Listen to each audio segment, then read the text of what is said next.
Hey there, you're probably here to relax, maybe even fall asleep. But first, hit that like button and subscribe if you enjoy unsettling tales.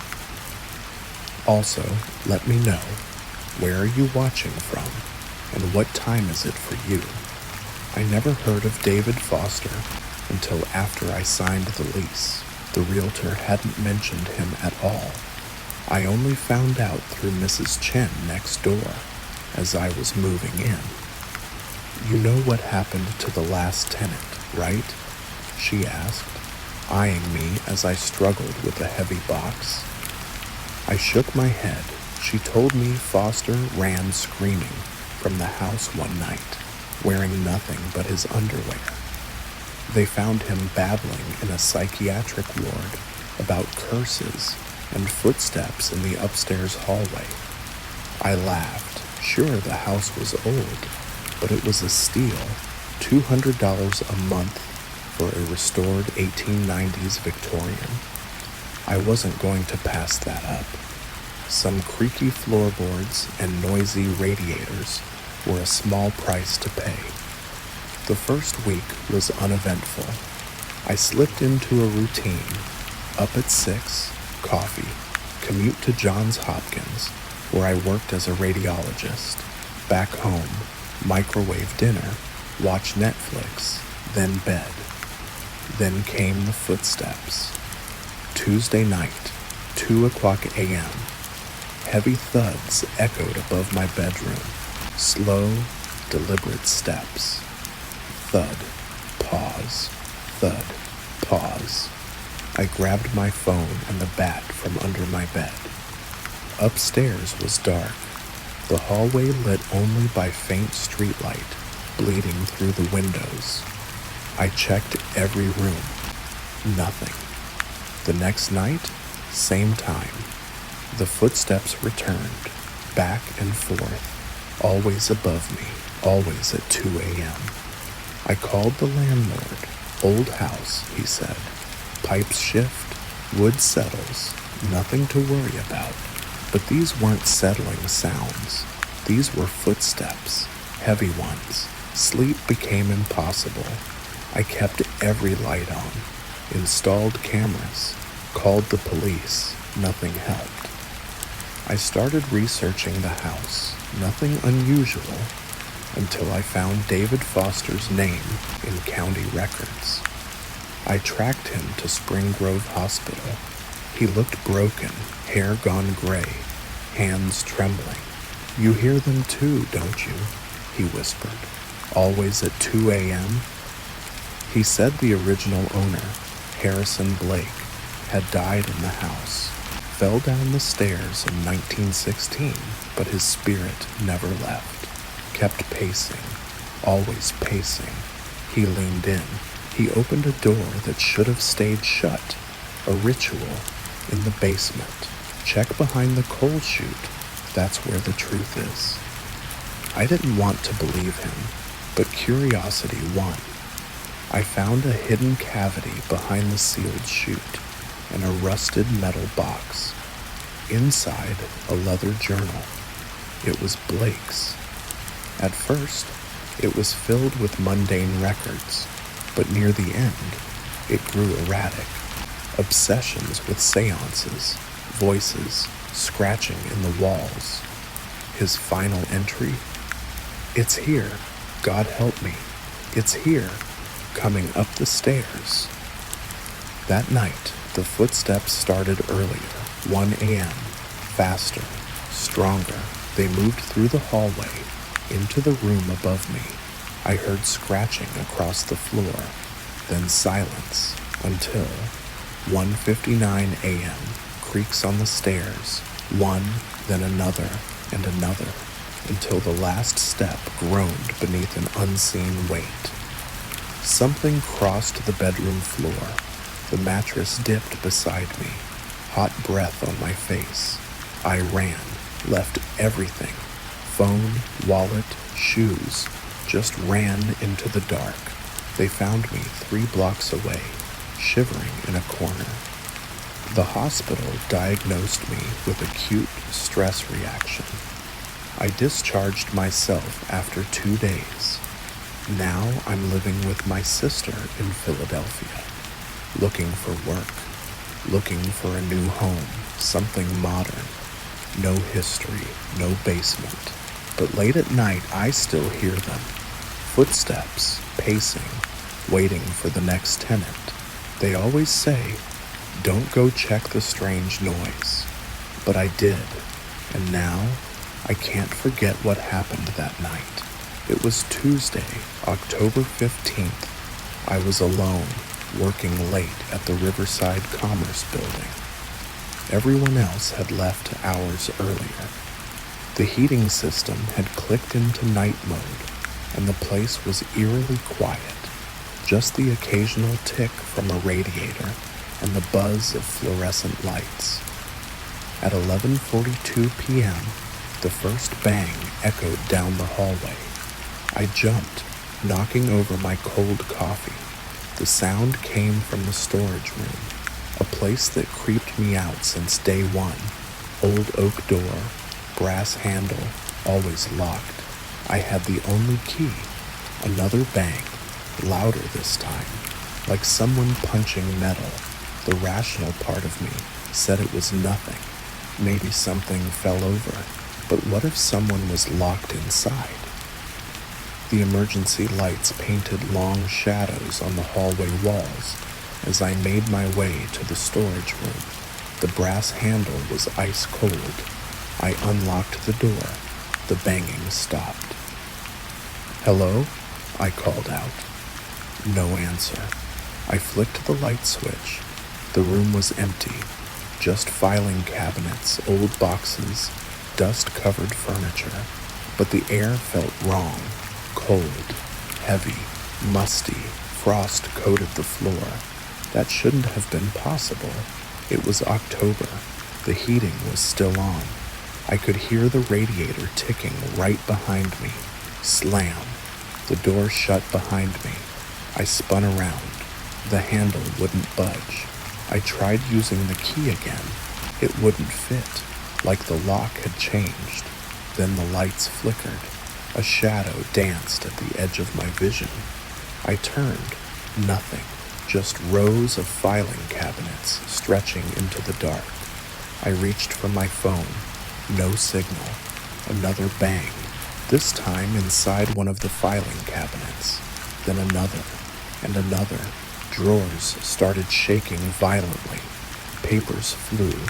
The lights stuttered into strobe-like flashes. In one flash, I saw it. A figure, tall, too tall, head nearly scraping the ceiling. Next flash, it was closer and closer, limbs too long, joints all wrong, where its face should have been. Just smooth, pale skin stretched over bone. The lights cut out. I felt something cold brush my cheek. A whisper, like dry leaves. "You shouldn't be here." I screamed and slammed into the door. It burst open. I ran all the way to my car and didn't stop until I was home. The next day, the room looked normal. No frost, no mess. But the smell lingered, musty and rotting. I checked the security footage. Nothing, just static. From 11:40 to 12:15 a.m. I gave my notice that afternoon. But sometimes, when I work late in my new office, I hear a faint knock from behind a locked door, and I leave. Because now, I know, some rooms aren't meant to be opened. My hands were trembling the first time I unfolded the note. 5 words, scrawled in jagged, desperate handwriting. "Now he is behind you." I should have tossed it in the trash. I was sorting donations at Second Time Around Thrift, like I do every Tuesday. The coat was nothing special.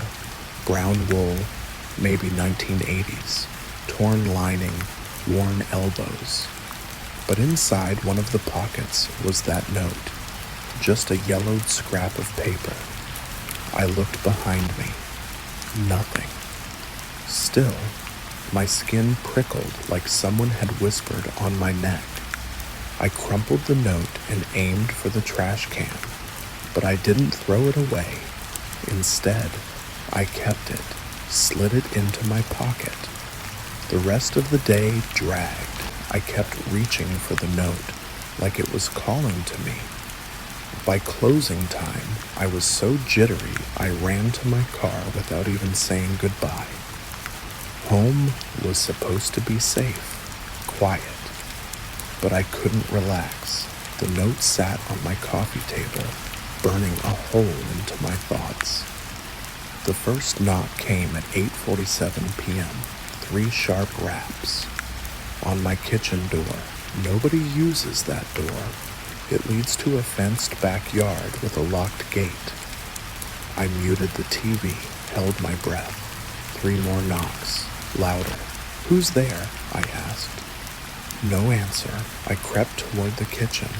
The door had no window, just wood, thick, solid. Then a sound, scraping, like claws running down the door. I called 911, but by the time the operator answered, the noise had stopped. I convinced myself it was a prank. Maybe some kids, but I knew the knocks were too slow, too deliberate. That night, I locked every window and door, closed in all the curtains, turned on every light. Then came the footsteps. Upstairs, slow, heavy, but I live in a ranch house. There is no upstairs. I grabbed my keys and bolted for the front door, stopped cold. The entire neighborhood was dark. No lights, no street lamps, no sound, and the footsteps were coming down the hall from a floor that shouldn't exist. I turned to run out the back, but the kitchen door, the one I'd locked, was open. Cold air rolled in, and a smell like wet earth and rot. I looked at my phone. The screen was wrong, not off. Black, swirling like ink. The footsteps entered the kitchen. I couldn't see anything, but the tile trembled under invisible weight. The note was in my hand. I unfolded it again. The words had changed. "Told you so." Then I felt it. A hand, ice cold, too many fingers resting on my shoulder. I blacked out, woke up on the floor, morning sun streaming through the windows. Everything looked normal, except for the deep scratches on the kitchen door, the muddy footprints on the floor, not human, and the note, now torn to shreds. I tried to forget, called in sick, told myself it was a nightmare, but now something is moving in the crawl space beneath my house, scratching. The hallway floor creaks when no one's walking on it. I can't sleep because I know he's still behind me, and next time I might not wake up. It's been a week, and my hands still shake when I think about the factory. The doctors say it's stress. Gave me pills, said I need rest, but pills can't erase what I saw that night. We'd been urban explorers for a couple of years. Me, Mike, Sarah, and Danny. Abandoned factories, forgotten hospitals, empty asylums, places with stories no one wants to remember. The Riverside manufacturing plant had been on our list for months. 5 acres of rusted steel and rotting concrete, closed since 2008. We arrived just after midnight.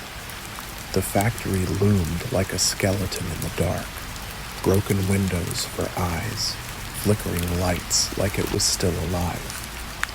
Danny cut the fence. "Dinner is served," he grinned. We climbed through a shattered window and landed in the old break room. Rusted lockers, peeling paint, mold eating the walls. Mike started taking photos. Sarah found a time card from 1986. probably belonged to someone who never clocked out. We wandered deeper, endless hallways, decaying offices, the musty smell of water damage and rust. The main production floor was massive. Conveyor belts drooped like dead snakes. Old catwalks crisscrossed the ceiling. It was amazing. Until we went upstairs. That's when everything changed. We found the stairs to the executive offices on the 3rd floor, sealed off since the 80s. Sarah hesitated. Maybe we should head back. Danny insisted. Come on, we're already here. The boardroom at the top was enormous. Long wooden table, dusty chairs, cabinets, broken windows letting in pale moonlight. For a moment, it felt like the room was watching us. That's when I felt it. The air pressure shifted, like something passed right by me. I turned. No one. Then, all our headlamps flickered, off, then on again. What was that? Sarah whispered. We decided to leave, fast. But as we moved, I noticed something. 5 sets of footsteps. We were only 4. I stopped. The 5th set continued just a second longer. Then a door slammed upstairs. Run, Mike whispered, and we did. As we bolted through the corridors, I felt something behind me, close, breathing down my neck. I turned, empty hallway, but the dust danced, like something invisible was moving through it. I screamed and ran. Something cold grabbed my ankle as I climbed out the window.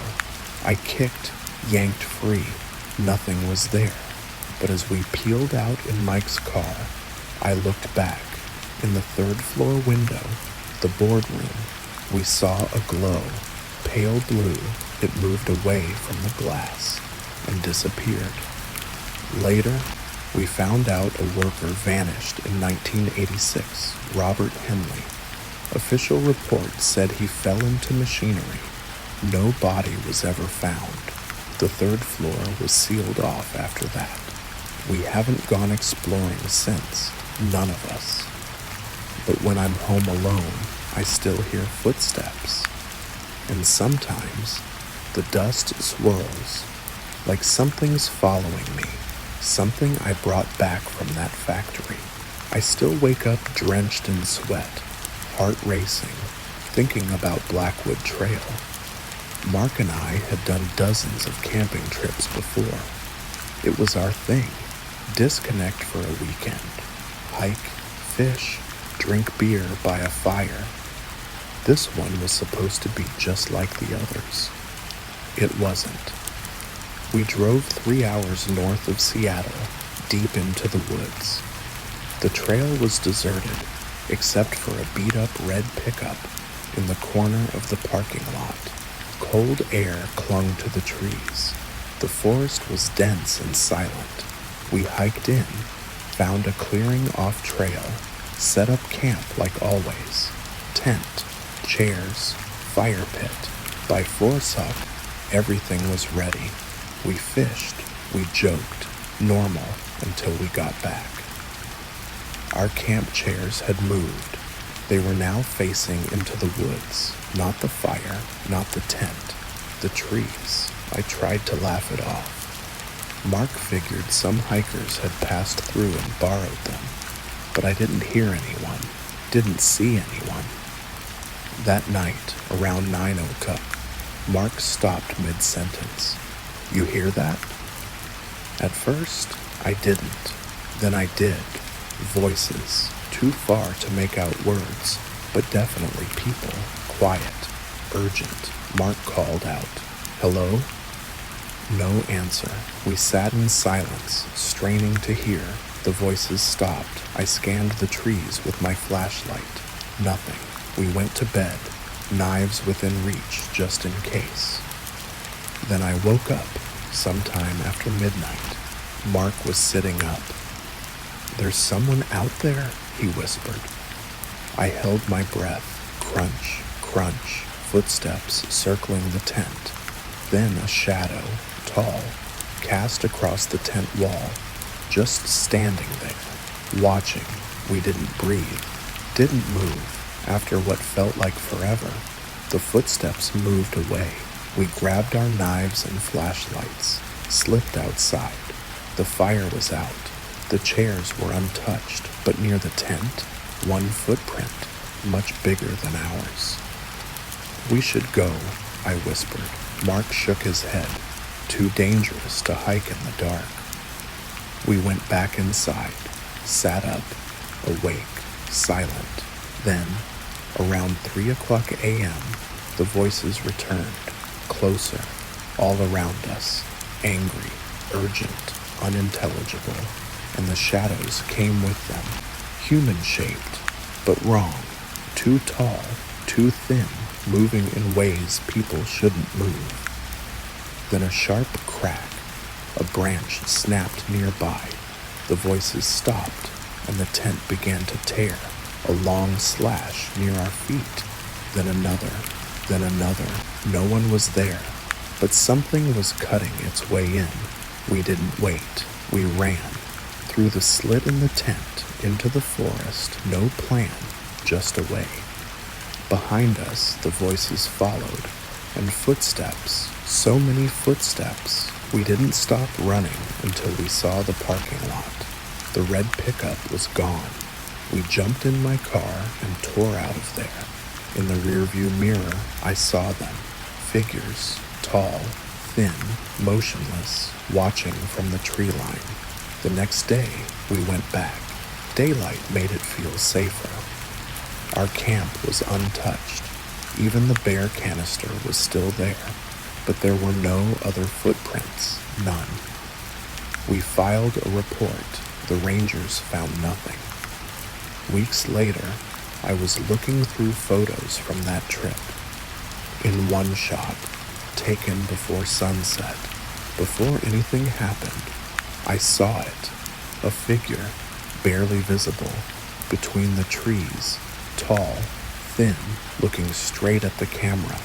I deleted it immediately, but sometimes I still hear the voices, low, angry, urgent, calling from the woods, and I never go camping alone anymore. I've worked night security at County General Hospital for 8 years, 11 to 7, every night.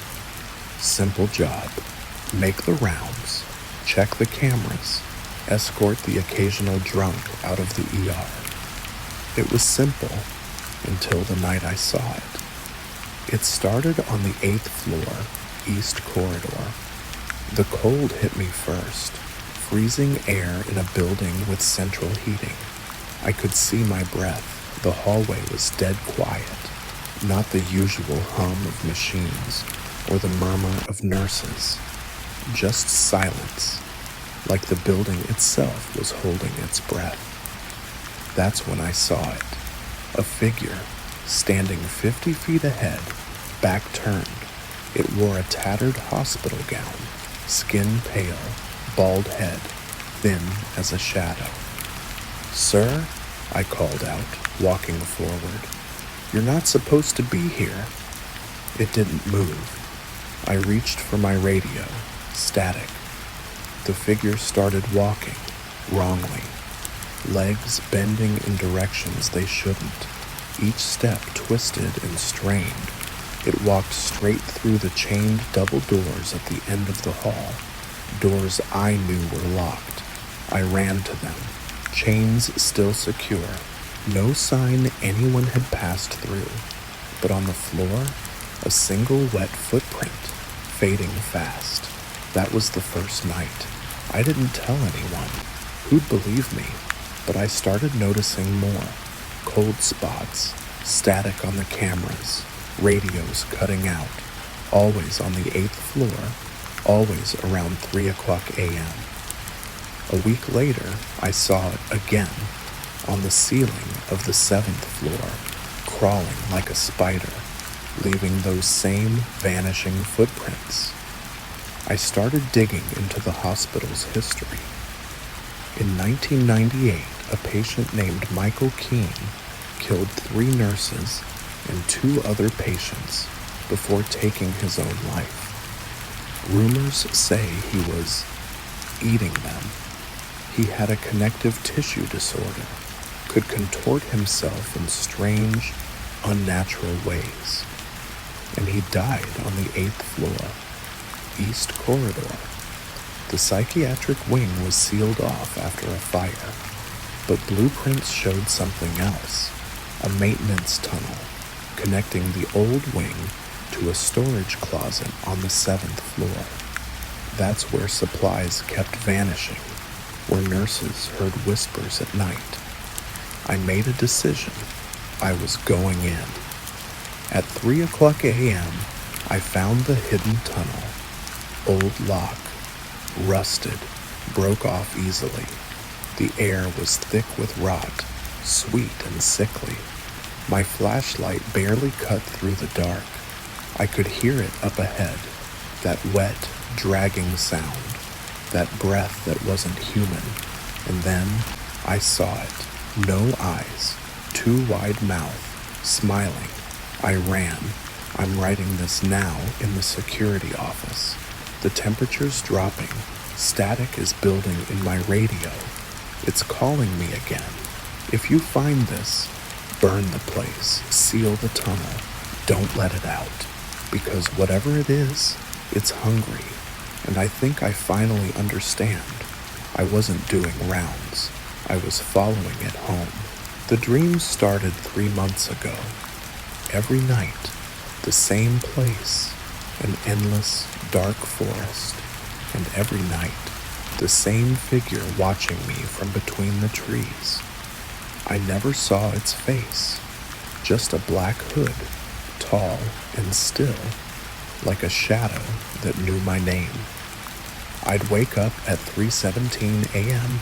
every time, heart pounding, sheets soaked, the smell of wet earth and decay still lingering in my nose. My therapist called it stress, suggested a break, a trip with friends. So I agreed to go camping with Mike and Steve.